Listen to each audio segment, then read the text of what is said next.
हर हर महादेव जय जगन्नाथ। आज है आषाढ़ शुक्ल द्वादशी ज्येष्ठ नक्षत्र तिथि। आज रथारूढ़ प्रभु श्री जगन्नाथ श्री बलभद्र और श्री माता सुभद्रा अधरपण नीति अनुष्ठित हम। आम आज जाना अधरपण नीति कौन पर हुए।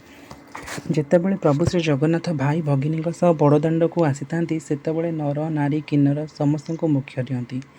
श्री गुंडीचा मंदिर में बावनाभूत थे प्रभु को प्रश्न कला आमे कि भूल करूँ जे आम मान मुक्ति दौना आम मान मुख्य मिलूनी।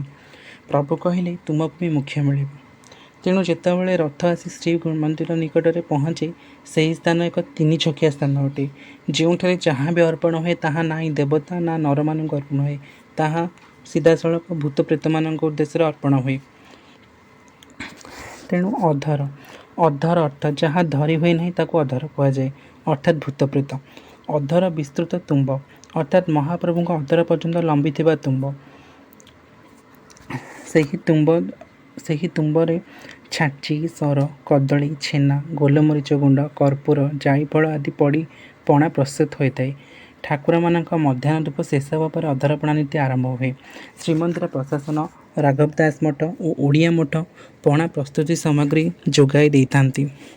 श्रीमंदिर स्वतलिपि अनुजाई बाहुड़ा दशमी दिन रथ सिंहद्वार निकट में पहुँचवा पर अधरपणा भोग होगा कथा किंतु समय अभाव यह एकादशी दिन अनुष्ठित हुए। मात्र अनेक वर्ष है यह एकादशी दिन हो न पारि द्वादशी तिथि होउछि। पूर्वर बाहुड़ा दशमी दिन 3 हांडी एकादशी दिन 3 हांडी एवं द्वादशी दिन 3 हांडी एहीपरि 9 हांडीर अधरपणा होता है।